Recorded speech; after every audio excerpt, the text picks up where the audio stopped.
峰峰，你好狠心，你巴不得摆脱朕，对不对？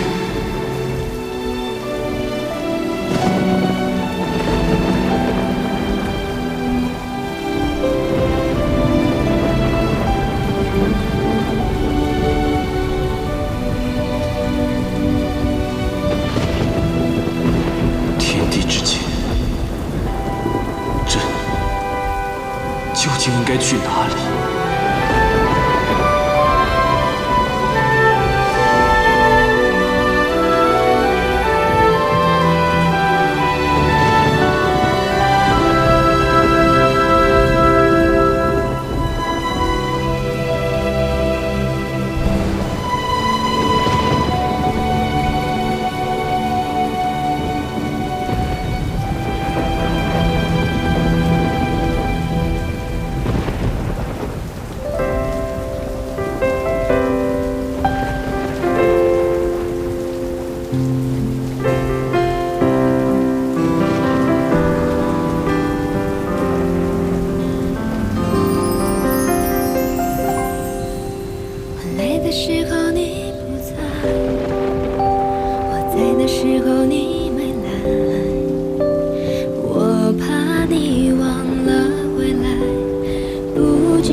谢谢你送我回家。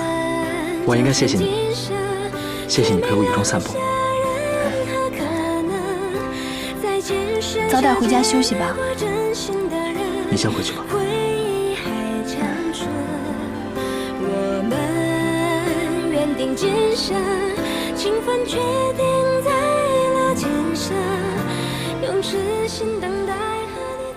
李欢，李欢，你怎么在这儿啊？我喝了。怎么了？我要回去。走。李欢，我要回去。哎，小心！你慢点儿。小凤，你先去开门吧。妙芝，来，妙芝，快来救朕！快来救朕！妙芝，来救朕！来救朕！妙芝，快来救朕！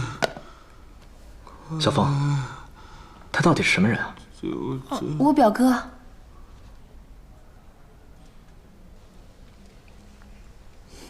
他发烧了，这样，你现在赶紧去找件衣服，给他把这件湿衣服换下来，然后你去找一条干毛巾，我给他擦一擦。嗯。啊。嗯。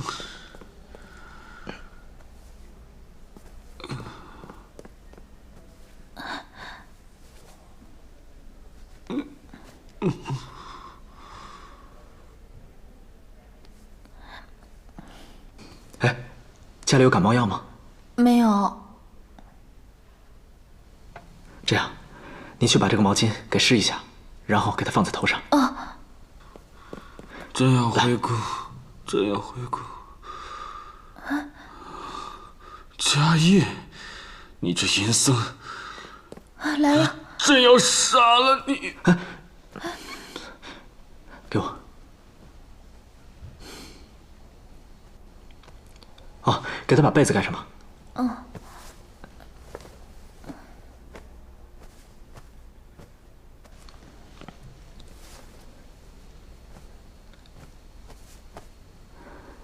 小凤，他应该不会有什么事了，让他盖着被子睡一觉，出点汗就会好了。谢谢。这样，我先走了。我送送你。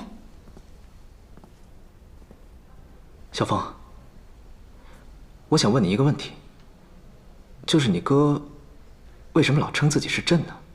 叶家，我能给你讲一个故事吗？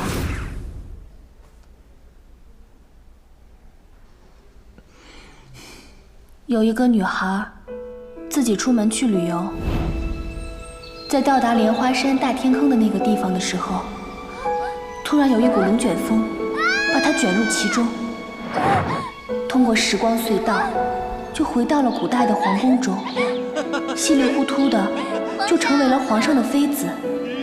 但是女孩并不开心，因为皇上的几个妃子百般的陷害她。后来女孩得了一种怪病，皇上就将她送到了皇家的家庙去养病。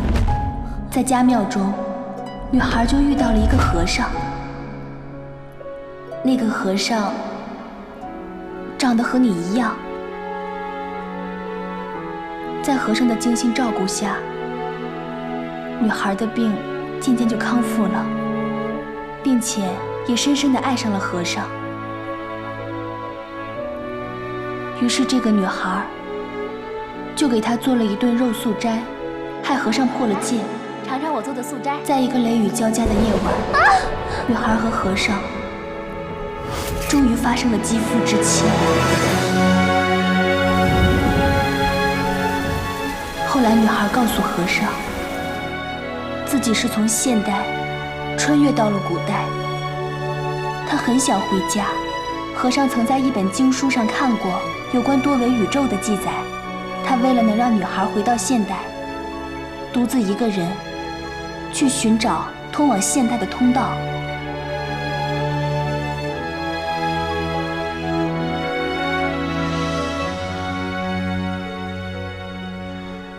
风风，你在哪儿呢？正要找你算账，你竟敢把朕卖到妓院！风风，给我出来！出来！就在女孩与和尚将要到达目的地的时候，皇上带着御林军也赶到了。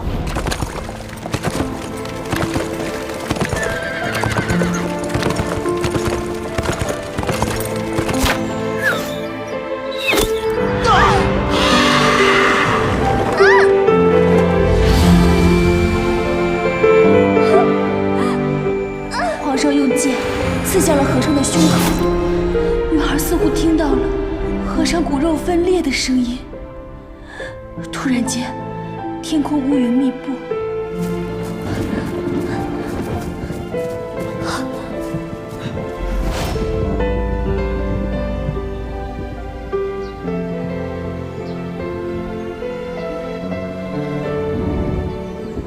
皇上跟女孩就一起穿越到了现代。